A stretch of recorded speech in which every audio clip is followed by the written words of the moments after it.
So I want to add to the conversation started by this creator, Sheila.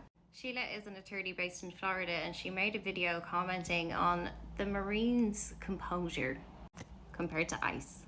So if you don't already follow Sheila, we'll wait. Go.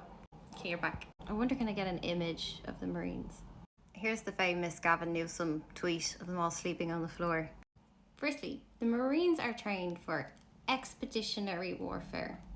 So external threats, foreign deployments, and their indoctrination to be able to do this job is based on honor and unit cohesion and loyalty and discipline to the United States.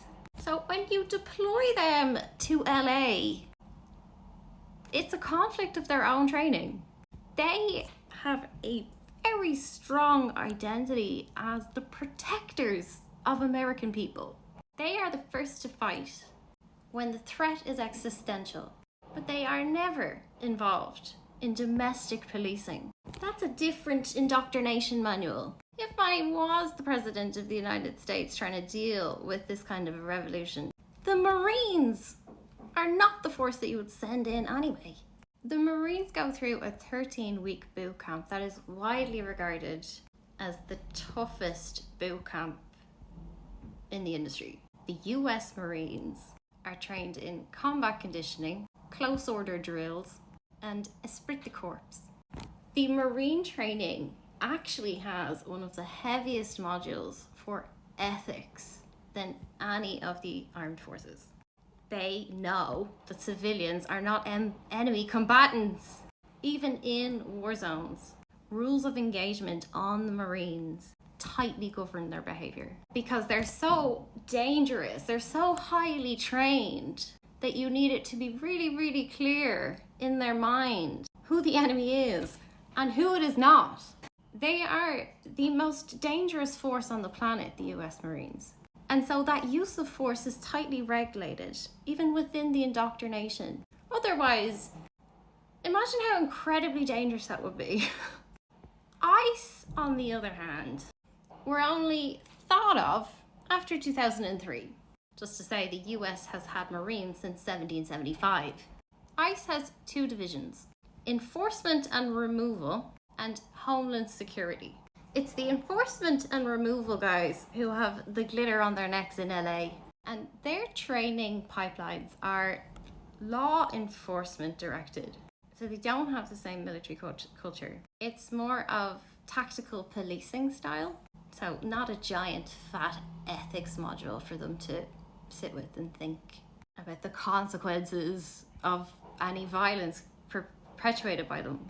ICE is obviously way more controversial as well, mostly because of transparency, visibility issues, and their behavior, like separating families. A Marine is very unlikely to want to separate the family. The law enforcement training in the United States includes weapons training, vehicle pursuits, arrest techniques, and the basic immigration law. There's no squad or team unit or ethics or responsibility layers. So there's a much looser institutional culture. The Marines are proud to protect the United States. ICE do not have a battlefield ethos. There's no binding warrior code akin to Marine Corps. And so they don't have the same ethical framework. Sheila reflects the discomfort that she perceives from the Marines. Even though they're quite stony, poker-faced, the body language is signaling hesitancy. There's an awareness that they have been deployed into a quasi-policing role. So for a Marine standing on the streets of LA, surrounded by civilians honking their horns, mocking him or throwing glitter, they can't cope with that. That's embarrassing. That's not why they joined the Marines. This is out of place. So they're not behaving like ICE agents. They're not adopting the swagger or the aggression like Trump hoped they would. This deployment shows anyone with any military literacy that Trump probably doesn't even know what the Marines are for.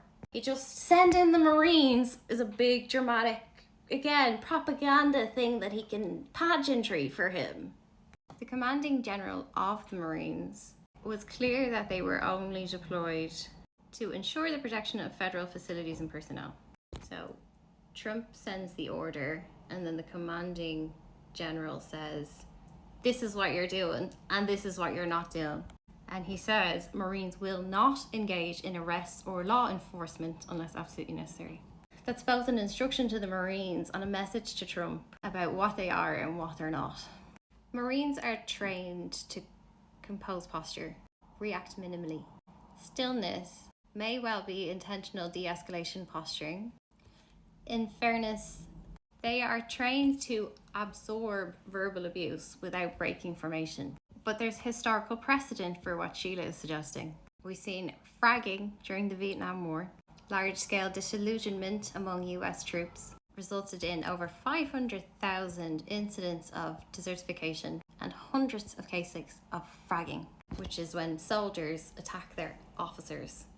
Because the class divide slices right through the military.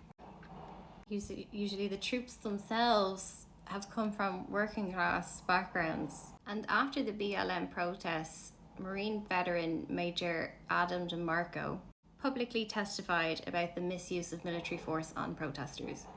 When troops violate or feel complicit in violating their deeply held beliefs about protecting the public, they actually get PTSD. It's not the fear-based PTSD, it's a shame-based trauma. It can break their brain and it leads to disobedience. It can also lead to whistleblowing. Sheila says it only takes one, and often it does only take one visible figure to create psychological permission for everybody else. So one refusal to raise the weapon or drop the shield, and dissent among Marines becomes contagious, especially if morale is already low, if they've had to participate in illegal wars, or they feel like they're underpaid, or that their purpose is being questioned, which in this case it is. A highly ranked US Marine that scrutinizes deployment orders is a symbolic rupture, not just tactical disobedience. And if that went viral, that would force political upheaval. No modern government can maintain control without coercive power, and the military holds the monopoly on legitimate force. Once it fractures or refuses to act, the regime becomes vulnerable. If the military sides with civilians or withdraws its support, revolution becomes materially possible. Police and paramilitaries and ICE and Dog the Bounty Hunter can intimidate, but they cannot hold national control without the military. In 1974, junior officers in the Portuguese military overthrew the authoritarian Estado Novo regime. They refused to act on orders to suppress protesters and instead marched with civilians. It was a bloodless revolution. The dictatorship fell within hours. In Romania under Ceausescu, secret police and military fired on protesters and civilians. But at one point, one military unit refused to fire and turned on the secret police. That sparked the armed rebellion. Ceausescu was arrested and executed within days. In Russia in 1917, Petrograd garrison was ordered to suppress workers. Soldiers mutinied, and the Tsar was abdicated in days.